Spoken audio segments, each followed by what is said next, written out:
사랑하는 구독자 여러분, 구독, 좋아요는 사랑과 감동입니다.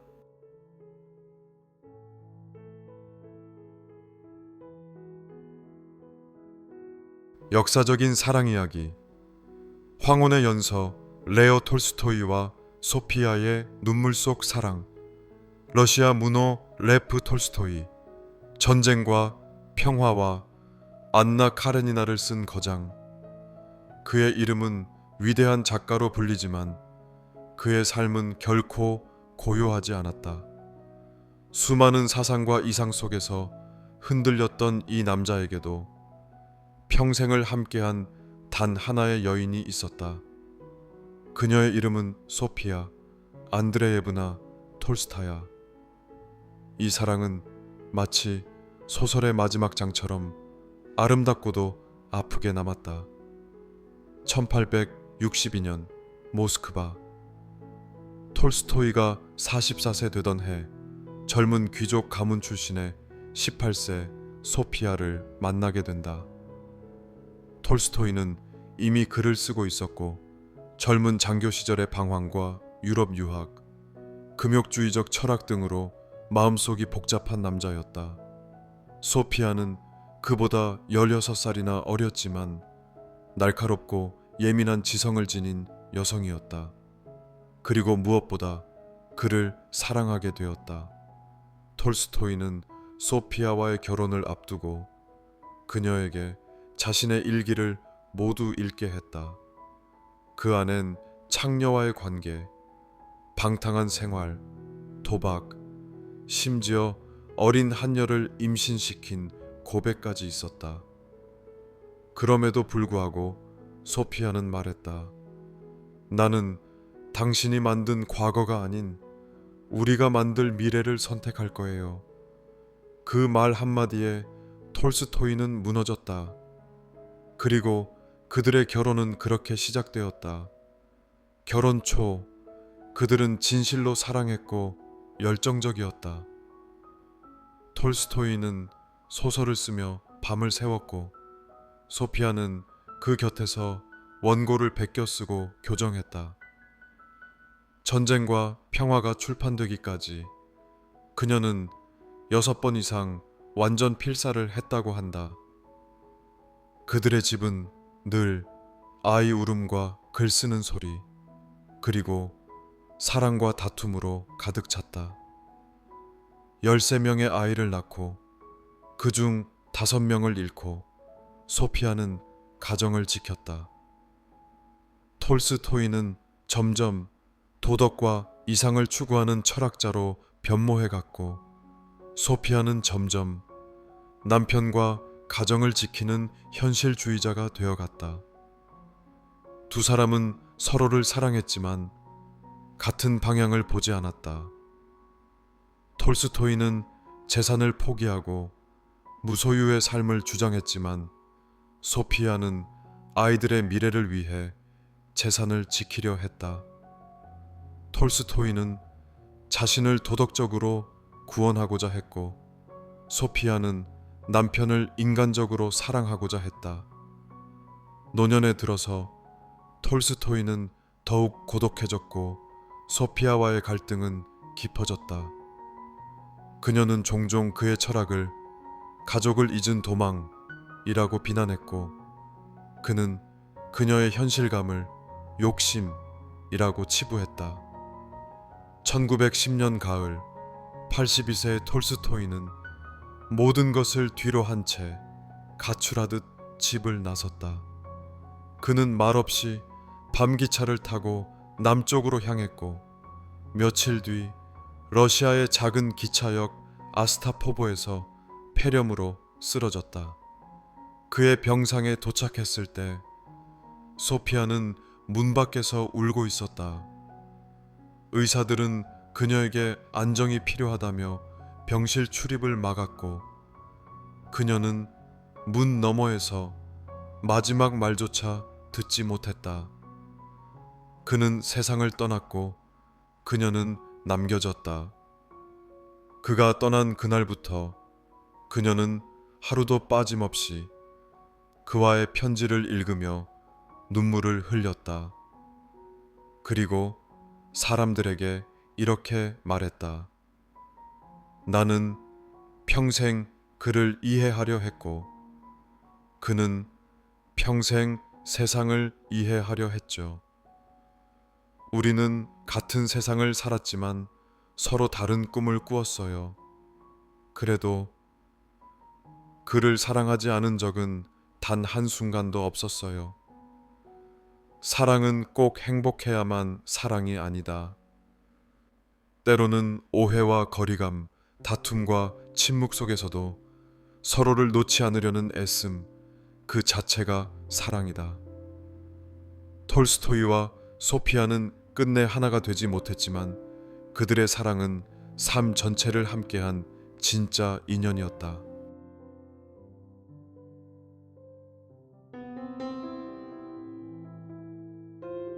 역사적인 사랑 이야기. 가장 긴 키스. 에디스 피아프와 마르셀 세르당의 절절한 사랑. 사랑이 너무 커지면 삶이 감당하지 못할 때가 있다. 프랑스가 낳은 영혼의 샹송 가수 에디트 피아프, 그리고 세계 챔피언 복서 마르셀 세르당. 한 사람은 사랑을 노래했고 또 한 사람은 사랑을 위해 목숨을 걸었다. 두 사람이 남긴 이야기는 20세기 프랑스 예술과 스포츠를 넘어서 사랑이 얼마나 사람을 구속하고 또 날아오르게 하는지를 보여주는 진짜 러브스토리다. 1947년 뉴욕. 에디트 피아프는 이미 프랑스를 대표하는 가수였다. 파리의 뒷골목에서 태어나 거리 공연으로 생계를 이어가던 그녀는 작은 몸에서 뿜어져 나오는 폭발적인 감성으로 세계를 사로잡았다. 그녀는 무대 위에서는 전설이었지만 무대 아래에서는 고독한 영혼이었다. 그 무렵 뉴욕에서 그녀는 마르셀 세르당을 만났다. 그는 알제리 출신의 프랑스 복서로 이미 세계 미들급 챔피언 타이틀을 거머쥔 인물이었다. 첫 만남은 공식적인 파티 자리였다. 에디트는 조용히 와인을 홀짝였고 마르셀은 무대 위의 그녀를 우러러보며 수줍게 말했다. 나는 당신 노래를 들을 때마다 마치 내 심장을 때리는 펀치를 맞는 기분이에요. 에디트는 웃으며 대답했다. 나는 당신 펀치를 맞지 않아도 이미 당신에게 쓰러졌는걸요. 사랑은 순식간이었다. 두 사람은 서로에게 첫사랑은 아니었지만 마지막 사랑처럼 불타올랐다.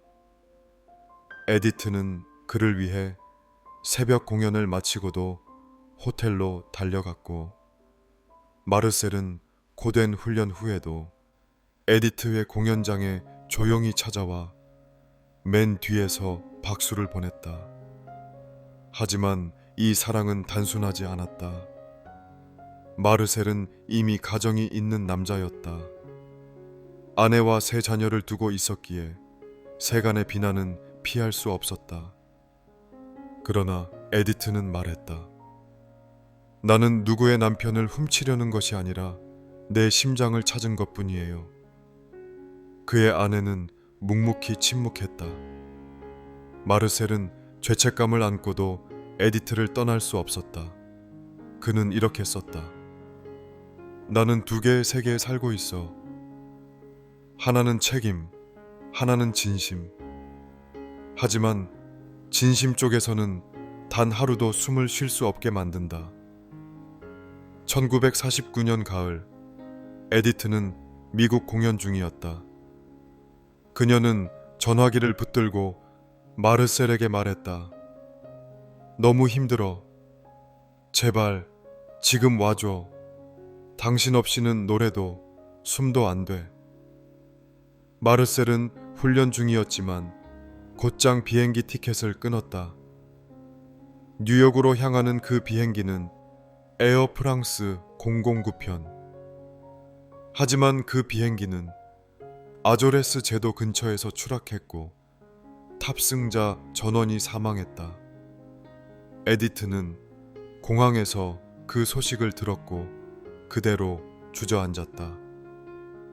그날 밤 그녀는 울면서 무대에 올랐다. 마이크 앞에서 한마디도 하지 않고 한 곡을 불렀다. 사랑의 창가. 노래 끝. 그녀는 이렇게 속삭였다. 내 사랑, 당신이 죽어도 나는 살아야 해요. 그게 사랑의 벌이니까. 그날 이후 에디트는 무대마다 마르셀의 사진을 가슴에 품었다. 그녀는 여러 사람과 연애를 했고 결혼도 했지만 누구에게도 사랑해 라는 말을 다시는 쉽게 하지 않았다. 죽기 전 그녀는 마지막 인터뷰에서 이렇게 말했다. 나는 많은 노래를 불렀지만 단 하나의 이름을 마음속에서 부르며 살았어요. 그는 내게 가장 긴 키스를 남기고 떠난 사람이었죠. 아직도 내 입술엔 그 따뜻함이 남아 있어요. 진짜 사랑은 오래 가지 못할 수도 있다. 그러나 잠시였다 해도 그 사랑이 내 인생 전체를 바꿔 놓을 수 있다. 에디트와 마르셀의 사랑은 짧았지만 그 뜨거운 순간 하나가 그녀의 모든 노래가 되었다. 그리고 우리에게 사랑이 얼마나 인간을 찬란하게 태우는지를 알려준다.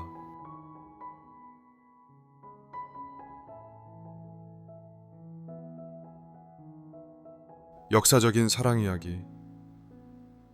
나이팅게일의 편지. 플로렌스와 리처드. 한 번도 이루어지지 못한 사랑.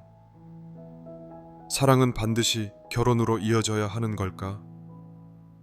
어떤 사랑은 서로의 삶을 송두리째 바꾸어 놓고도 끝내 손 한 번 제대로 잡지 못한 채 한 시대의 뒤향일로 사라지기도 한다.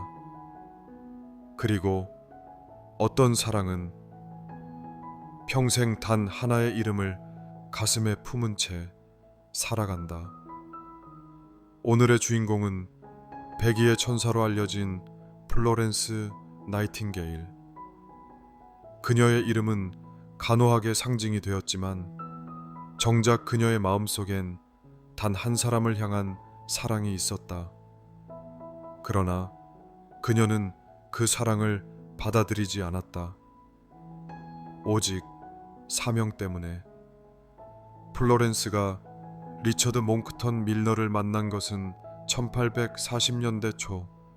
그녀는 영국 상류층 가문의 딸로 당시로서는 드물게 지적이며 독립적인 성향을 갖고 있었다. 리처드는 시인이자 정치가였고 유쾌하고 재치 넘치는 남자였다. 두 사람은 긴 산책과 밤늦도록 이어지는 독서 모임에서 종종 마주쳤고 언제나 치열한 철학적 토론을 나누며 서로에게 깊은 인상을 남겼다. 리처드는 그녀에게 적극적으로 구애했다. 그는 그녀의 지성과 신념에 매료되었고 그녀는 그의 너그러움과 이해심에 마음이 움직였다. 그녀는 친구에게 쓴 편지에서 이렇게 고백한다. 그는 내 인생의 단 하나의 사랑일지도 몰라요. 그와 함께라면 평온하고 위로받는 느낌이에요. 하지만 내가 그와 결혼한다면 내가 하고자 했던 모든 일은 멈춰버릴 거예요. 당신은 여성이 직업을 가지는 것도, 특히나 간호사가 되는 것은 신분을 버리는 일로 여겨졌다. 결혼한 여성이 사회 활동을 한다는 것은 더더욱 불가능에 가까운 시대였다. 그녀는 깊은 번민에 빠진다. 리처드의 청혼은 따뜻했고 그의 집안도 사회적 지위도 안정적이었다. 많은 이들이 리처드만한 사람은 없을 것이라 했고 어머니조차 이보다 더 좋은 기회는 없다 라고 말했다. 하지만 플로렌스는 결국 그의 청혼을 거절한다. 나는 당신을 사랑합니다. 그러나 당신과 결혼한다면 내 삶의 목적은 사라질 것입니다. 나는 병든 자의 곁에 있어야 합니다. 이 사랑은 제가 가슴에 묻겠습니다. 그녀는 평생 독신으로 살았고 크림 전쟁에서 부상자들을 돌보며 환자들의 생명을 구하고 근대 간호학의 기틀을 세운다. 그녀의 수많은 헌신과 혁신은 전 세계에 영향을 주었지만 그 모든 시간의 한가운데는 늘 그 이름 하나가 남아 있었다.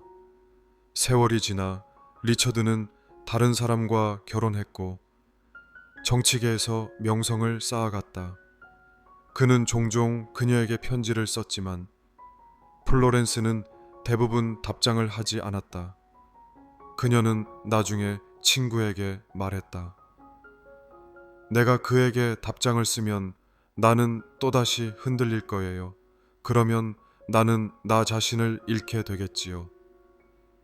1866년 리처드가 세상을 떠났다는 소식이 전해졌을 때 플로렌스는 며칠 동안 병상에서 일어나지 못했다. 그녀는 조용히 책상 서랍을 열어 리처드가 보내온 오래된 편지들을 꺼냈다.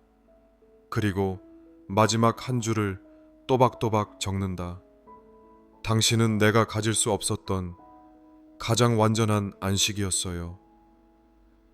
어떤 사랑은 이루어지지 않아도 평생을 지배한다. 플로렌스 나이팅게일의 사랑은 가슴에 묻은 선택이었지만 그 깊이는 결코 결혼이나 함께한 시간보다 작지 않았다. 사랑이란 때로는 자신이 가야 할 길을 위해 놓아주는 용기일지도 모른다.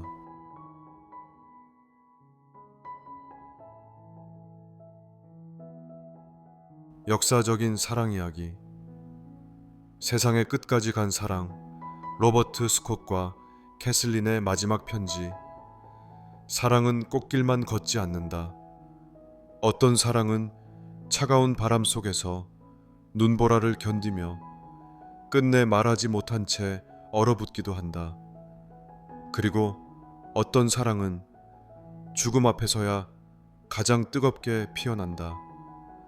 1910년 영국의 남극 탐험가 로버트 펠컨 스콧은 인류 역사상 가장 극적인 탐험 중 하나를 시작한다.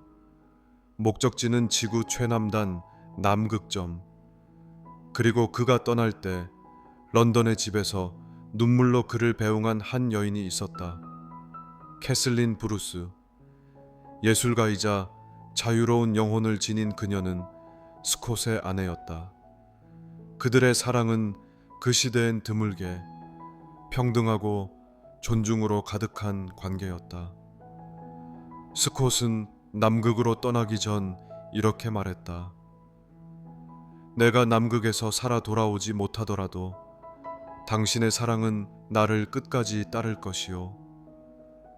그들은 수많은 편지를 주고받았고 때론 엽서 한 장에도 진심이 담겨 있었다. 캐슬린은 매일 밤 차가운 스튜디오에서 그림을 그리며 그를 기다렸다. 남극은 너무 멀고 소식은 너무 더디었다. 그 사이 스콧은 험난한 탐험을 계속했다. 1912년 1월 남극점에 도착했을 때 그는 절망에 빠졌다.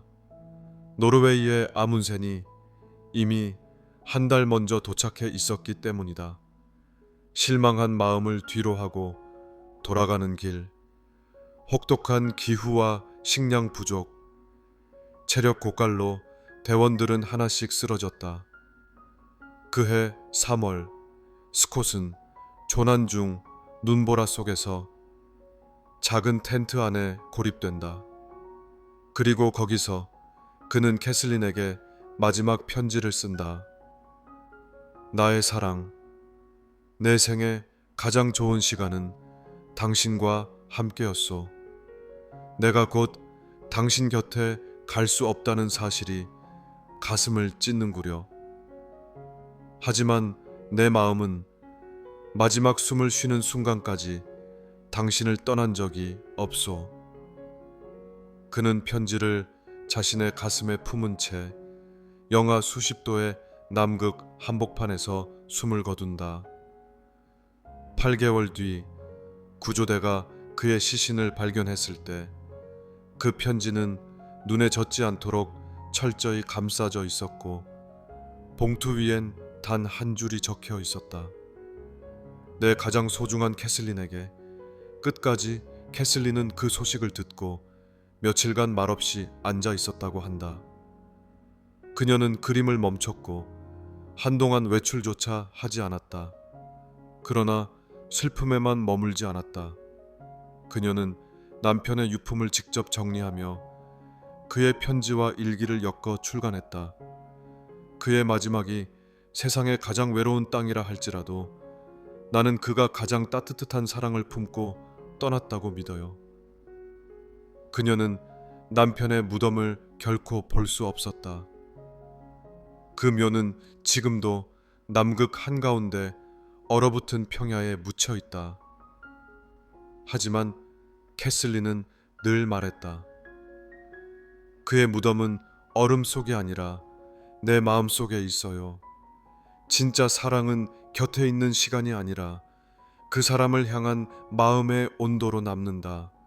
로버트 스콧과 캐슬린의 사랑은 결코 함께 늙어가는 사랑이 아니었지만 그보다 더 뜨겁고 절실했다. 세상의 끝에서도 사람은 사랑을 남긴다.